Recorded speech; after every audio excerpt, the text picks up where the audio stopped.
In the 24th minute of added time of the 2025 AFCON final, Brahim Diaz had an opportunity to win Morocco the title for the first time in 50 years, but he did something very silly and they ended up losing to Senegal on home soil. Looking at how well he had performed for Morocco before and during the tournament, you would not have had anybody else standing in front of the ball at that very moment, but the Real Madrid man ended up... And you know what I just realized after seeing that? He was running to celebrate. He was running to celebrate. You could see he thought it was the perfect way to end the tournament. And now look at you, my guy. You just look horrible. You look bad. You look like a complete idiot for doing that. But hey, you know, it's all in the name of sauce. Making an absolute mess of things. That particular moment has made us think back to other times when top players have ended up costing their teams in similar fashion. These are 7-star players who let their teams down in major finals. Of course, we'll start with Brahim Diaz. It was his first ever AFCON, but he was playing like he had been here multiple times before. During the tournament, he made history by becoming the first Moroccan player to ever score 4 goals in 4 consecutive AFCON games. No man, this is just sad to see, man. This is, I don't know if it's because it's still fresh in my mind, but I genuinely feel bad for Brahim Diaz, man. A lot of people don't even feel bad for him. They feel like he's a complete idiot for doing that. I'm one of those people that appreciate arrogance, appreciate skills, appreciate sauce. When it doesn't come off, man, you look stupid. You look really dumb. You could have just kept it simple, buried it into the top corner, and we wouldn't be here discussing you right now. You wouldn't be the topic of conversation in this footballing thing, you know. There wouldn't even be a video of you being included in the worst final misses and all that. Just look at this. We're in a different timeline, all because you chose to do that, man. It's just so sad. Coming into the final, he already had 5 goals and was pretty much already guaranteed the golden boot. And he boot. Played so well. But then, in additional time of the second half, he had an opportunity to win more than the golden boot. He had the chance to win the trophy for Morocco. He was brought down in the box and a penalty was awarded to the host. I just hope the people in Morocco don't disrespect him, you know, they show him love. That's all that matters, because if he starts getting abused in Morocco, it's going to be bad. It's going to be bad for him. It's going to be bad for his family, the people associated with him. You know, it's just going to be... But surely, I give Moroccan people the benefit of the doubt. I would assume, you know, it's people who show a lot of unity, people who support their own. And I just hope that's the case, because if that's not the case, then it's going to be something else.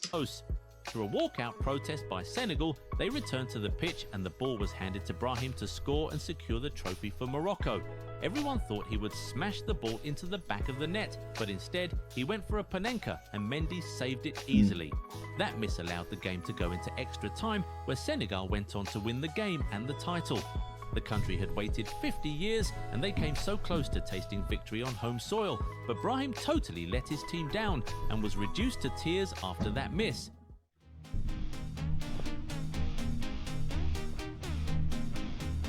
I cannot stand AI. I genuinely cannot stand AI, man. There's something... This is not related to the video, but there's something off-putting with AI. Is it just me? The fact that technology has gotten to this point where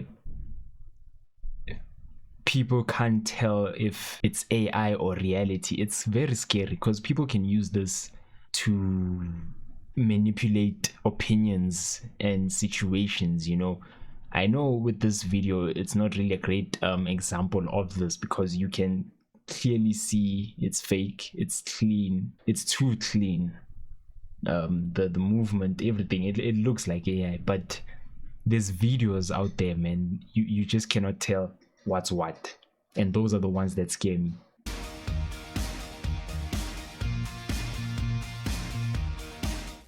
Goal 90 Shop, your one-stop solution for all your World Cup needs. Now, from a current Real Madrid player to a former one, let's talk about Zinedine Zidane. He too let his country down in a major final, but in his case, it was the World Cup, the biggest stage of all. It was Zidane's last game as a professional footballer, and he actually started it really well by scoring in the opening 10 minutes. Unlike Brahim, he actually converted his Panenka and gave France the lead in the game. But as you know, Italy soon equalised and the game went all the way to extra time. With penalties looming, Zidane suddenly lost his head and headbutted Materazzi, reacting to something the Italian had said. With that, the referee had no other choice than to show him a red card. Without Zidane on the pitch, France were unable to beat the Italians on penalties, thus missing out. But I wouldn't really blame Zidane for this, because even with him being there, they still managed to take France to extra time, so it didn't really make a difference. Yeah, I know he got the red card. What he did was stupid. It could have been prevented. Something was said about his family member or sister or something, and he chose to react to it, and he could have just ignored it. But then it didn't matter. Even if he stayed on the pitch, he was also going to take a penalty, most likely score it, but other teammates also had to step up. They had to make sure that they took their penalties well, but that was not the case. Someone missed, I don't remember who exactly. Italy scored their penalties, and that's that. So for people to blame Zidane, I think it's very unfair, but we move on the trophy. Considering it was just one miss that cost France the trophy, you can make the argument that if Zidane was on the pitch to convert his own kick, the results might have been very different. For the captain and the best player, that was How a is it massive Zidane's letdown. fault? Speaking of captains letting their teams down, John Terry did exactly that in 2008. It was just one kick separating Chelsea from their first ever Champions League trophy, and to make it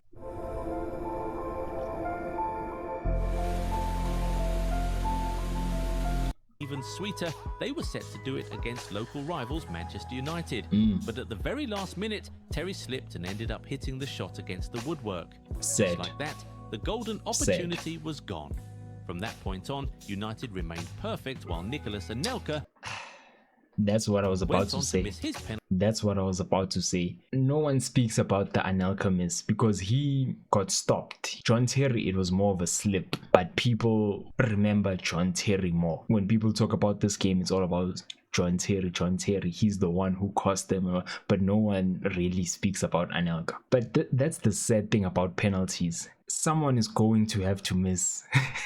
And I don't like people blaming people who miss penalties, for their failures. If you are so good, then why did the game go to penalties? You could have just ended it in normal time, scored the goals, but to blame someone for a penalty miss, that's one thing I just don't get, because it's literally a gamble. It's gambling. That's all it is. And someone has to miss for the game to end. To hand the trophy to the Red Devils. But you know what's super interesting? In that same final, another star player let his team down. Do you know who we're talking about here? If you do, tell us in the comments. We'll see if you're right soon. While you're there, if you aren't yet subscribed to the channel, go do that right away so you never miss out on our amazing content. Next, let's talk about a guy who let his team down against Chelsea in a different final. His name is Arjen Robben. It was the 2012 UEFA Champions League final, and Bayern Munich were playing it in their home stadium. They were staring at an opportunity to become the first team to win the Champions League in their own home stadium for the first time in 47 years. And they thought they had it when Müller scored in the 83rd minute, but Drogba equalised 5 minutes later and forced extra time. Now it was during extra time that Robben... Why is it when you play a final in front of your home fans, it always ends bad? Okay, I wouldn't say always, because there's teams, I'm sure, that have won it in their home stadiums. No team really comes into my mind right now, but most of the time, it always ends bad. It's almost as if you're cursed, or maybe the team is just too confident and then they become complacent on the field, which leads to errors, and then the other team just capitalizes. It's always funny to me. I don't know why it keeps happening though. Had the chance to clinch the trophy for the Germans. Drogba had gone from hero to villain after he fouled Ribéry inside his own box, and a penalty was awarded to Bayern Munich. Despite the thousands of supporters cheering him on in the Allianz Arena, Robben was unable to convert his penalty kick, missing a massive opportunity to secure the trophy for the Bavarians. The game would then go on to penalty shootouts. This time Robben did not step up, but it did not matter because Bayern went on to lose. If only the Dutchman had converted his kick in extra time, they wouldn't even have been in that situation in the first place. That night, it was Drogba's kick that crowned Chelsea European champions for the first time in their history. But 4 years prior, he was the one who let his team down in the biggest game. Yeah, we're back to the 2008 Champions League final.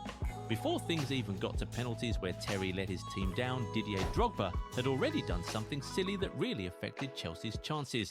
With just minutes left of extra time, Drogba lost his head and struck Vidic in the face during a row. He nearly got away with his, but the assistant referee had caught it, so he alerted the referee and Drogba was sent off. Looking at how expertly Drogba dispatched the last penalty in the 2012 final, it would likely have been him to step up for the last penalty in 2008 instead of a centre-back. But the Ivorian striker totally let his team down by getting himself sent off for something absolutely silly. But of course, we could not talk about star players letting down their teams in major finals without talking about the man who died standing, Roberto Baggio. He had almost single-handedly carried Italy to the 1994 World Cup final with 5 this is goals before in the my tournament. time. He was so good in the US that summer that he was named in the team of the tournament. But the final was a different ballgame.